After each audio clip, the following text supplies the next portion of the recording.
Thank you so much. Workout here. What's up guys and welcome. You are watching Fazi Fitness. So we are now less than a day out of this year's Men's Open Bodybuilding prejudging.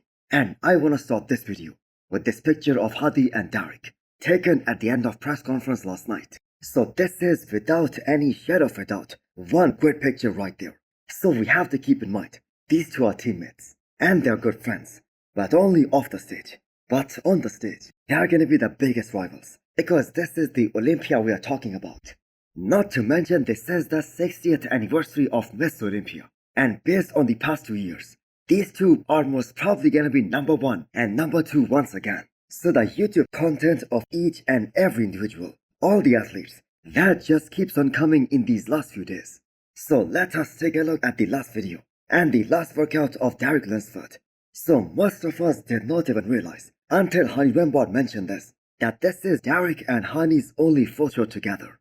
And people can say whatever they wanna say, whether they like Derek's physique or not, whether they like him as a champion or not. But these guys have achieved so much in these last 4 shows. He won that 212 Olympia title in their first show together. He was second at their first Men's Open Olympia. And he won the whole damn thing last year. And here is another year to really solidify his legacy. So did Derek just put too much pressure on Hani Rembot at the end of their last workout together by saying now it is all you? Thank you so much. Workout here. Now it's all you. I got to pose. Yeah, you still got to pose.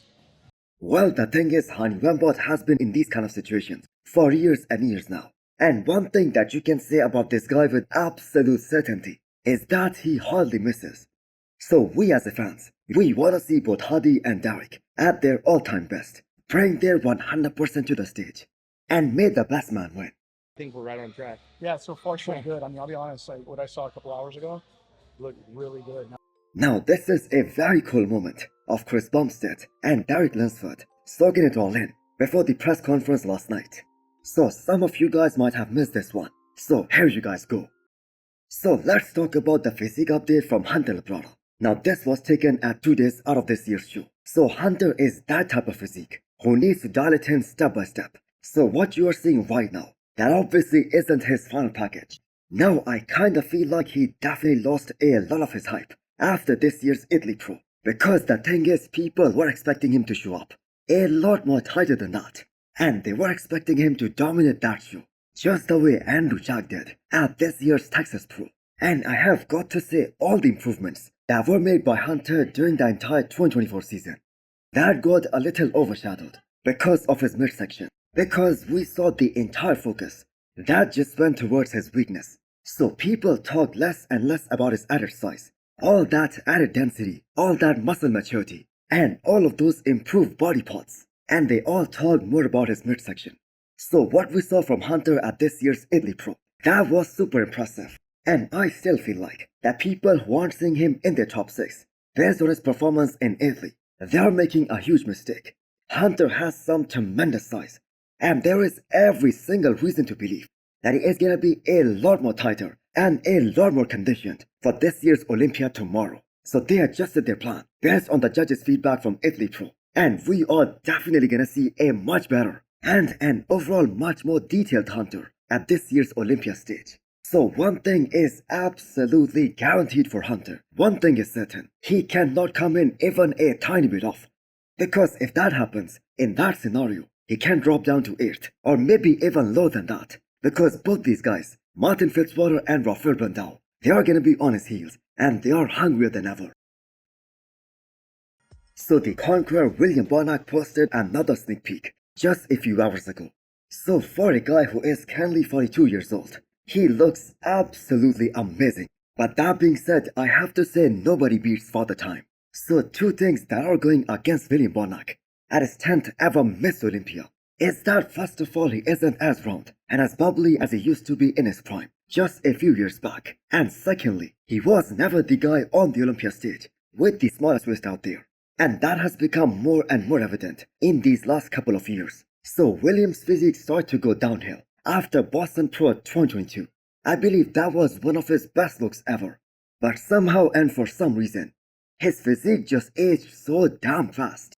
And I have got to say another thing that is going against William Bonac this year is that some of these guys, like for instance Muhammad Fadha and Martin Fitzwater, these guys have evolved so much in the last 2 years. So these guys are coming in guns blazing and they're ready to challenge a veteran like William Bonac and take his spot.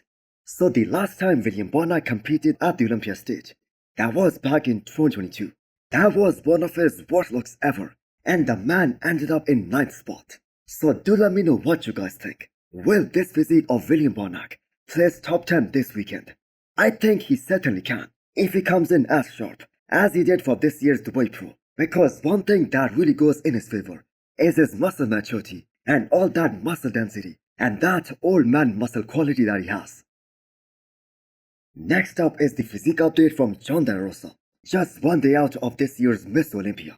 So Jon making it back to the Olympia stage after going through so many injuries, so many bicep tears, and that too at the age of 40 years old. That in itself is already an accomplishment. But he is another guy who is gonna fight really hard to make top 10 for the very first time in his career. So Jon will never be the most impressive guy in the gym. He doesn't have any standout body parts. But the thing is, the man is very well balanced. And he is a very thickly built guy. He has those extremely dense looking muscles. And he also has that old man muscle quality. So Jon is another one of those guys who needs to peak to 100%. Just like he did for this year's Arnold. Especially the one in Columbus. Especially if he wants to have a shot at cracking top 10 this year. So his coach Patrick Tour himself is there to really dial him in. And if I'm not mistaken, Jon is the only guy that Patrick is coaching in the men's open bodybuilding this year. So according to the number that was given to Jon, he is gonna be coming out just before the former Miss Olympia, Brandon Curry. Which means he is gonna be standing right next to him in that initial call out. And that I have to say really goes in his favor. Because that is what happened at this year's Arnold. He got a chance to stand next to Hadi Choopan. And he compared really well with him. And that is what the judges noticed and put him in that first call out.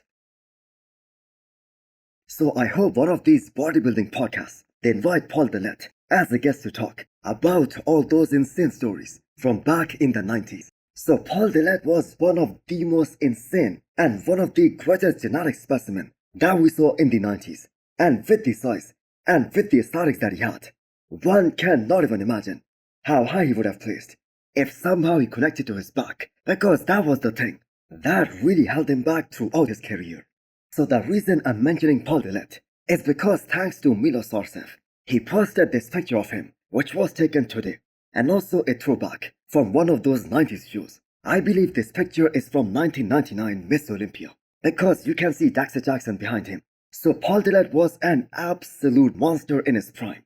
Very strong, with good aesthetics overall. So his best that we saw, that I believe was the Arnold Classic back in 1994, where he battled it out with the legendary Kevin Levroni.